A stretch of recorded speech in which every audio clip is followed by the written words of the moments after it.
So now we get to some of the problems with the mystic East, the shadow side or the dark side. And the big one is, of course, the fake gurus, you know. And yeah, so like a real, true, enlightened, awakened master is very rare. You know, they come along once in 1,000 years or something like that.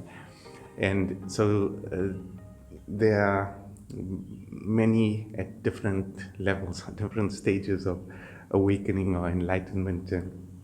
But if we look to the model, the archetype of the Buddha and his example, his life, then we see, okay, the true awakened guru must live life of balance, so nothing in extreme.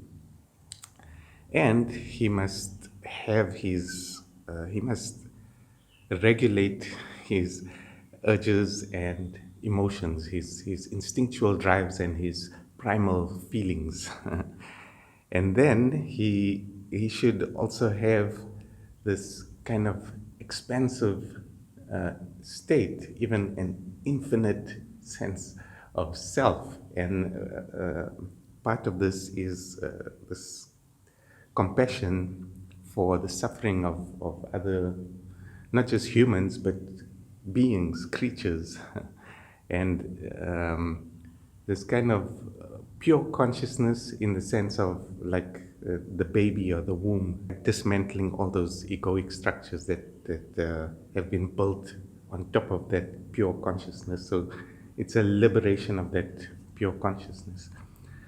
So, yeah, the problem is that it's very easy to fake those things, you know, or even to think that you possess those qualities. And so because those qualities are so rare, most people don't know what it looks like and what it feels like. And a lot of seekers are vulnerable and they are lacking in these qualities themselves. So they don't know what it's all about. And they go out in search of a teacher, a guru, and they find someone who seems to have it, you know, they have the posture of it. And so they sit in cross-legged contemplation and meditation, and they speak in this maybe slow, rhythmic or deep way, and they seem to have this confidence and self-assurance in themselves. And so people gravitate towards these kinds of people, and they I mean, sincerely, they want to learn and they want to change, they want to heal, they want to transform. But you know, in this different levels, you know, there are some people who can function as teachers and can help people at different stages. And even though they self-realization, their understanding is incomplete, but they help people to make some kind of positive progress. But there's this dividing line where these fake gurus are actually negatively impacting people's lives, spiritual lives, but also their relationships, their psychology, everything, you know. And some of them are actually abusing people, like psychologically, physically, and sexually. Those ones who learn how to fake it, you know, they haven't regulated the sexual urge and the primal emotions, but they are posturing as if they have, you know. So now they gather following around them, all these devotees, and now they have power within the system, you know. So they haven't regulated their own sense of dominance and submission. So you know, this becomes amplified in them. Like the true guru, the true awakened one, he liberates people, and he makes them self-reliant and independent to the point where they don't anymore need a guru, because they themselves become awakened and enlightened, you know. So the fake guru makes you more and more increasingly reliant on him. You become more dependent, and you are absorbed in the guru. So you can do nothing. There's this, like the true guru, he helps you not to regress, but to progress. So by dismantling those egoic structures, you become more childlike, and you express a childlike wonder and awe and mystery and those kind of things. But the fake guru, he causes you to regress into a childish state, and so he's like your parent, and you are the child, and so you are completely dependent, and you have to do everything that he says. And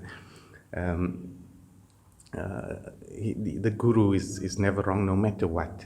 So the devotees of these fake gurus, they'll accept the most bizarre and elaborate excuses for the most horrifying abuses. So he'll sexually abuse these women. Often it's hidden within the system, and it only comes out many years later, when these abused women, because most of them who start to speak out, they are shunned and they are excommunicated and all of that. And much later it comes out like what this guru was actually doing. And then you find out about his money and his cars and his properties and all of that, when he was posturing as this renunciate and, no worldly possessions. It's very easy for these fake gurus to pose and to posture as if they've got it all figured out, and they've got their urges and emotions under control, because people don't know what that looks like. They don't know what's the personality of someone who has that. Like, our world is so mixed up and upside down that the truly love blissful people, we persecute them and we crucify them. We don't appreciate them, and we don't value them. So there are many fake gurus in the East, and Eastern fake gurus went to the West and did all their shenanigans over there, and then there arose fake gurus in the West, like your homegrown American or European gurus who start to do all these ridiculous and horrible things. And beginning in the early 1900s, these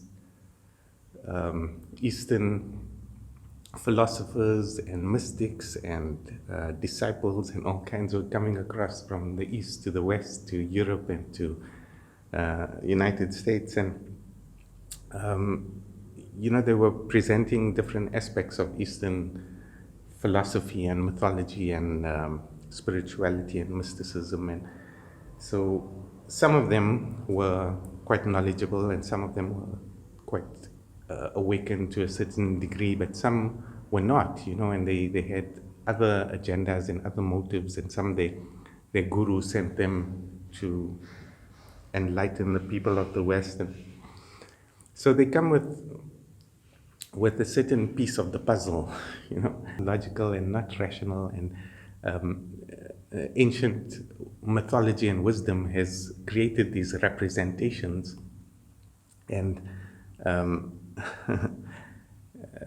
there's encoded within these representations is really profound wisdom that's beneficial, but you can really get stuck on, people can get stuck on, in the mystic East, many people are engaging with these images as idols. They are giving their devotion to the object. The Buddha himself, whenever people asked him these so-called deeper questions about the soul and about God, he never wanted to give them a very specific thing that they can fixate on. So he said,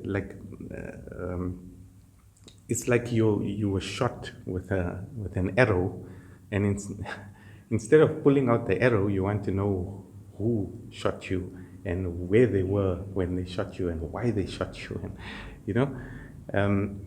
and when asked about God, he said that do not try to measure the incommensurable with the rope of thought. So your mind can never encompass what this thing is. So don't even try, don't even bother. Rather pay attention to the things that I'm telling you about how to address your suffering. So he, let alone a physical image of divinity, he wasn't even willing to give them a conceptual image and idea of the divinity. But yet, if you travel throughout the Buddhist world, there are many, many Buddhists engaging with these statues, Buddha statues, as if they are God, as if, in an idol worshipping kind of way. So the new assimilates the old, and the old assimilates the new, and we all move forward together.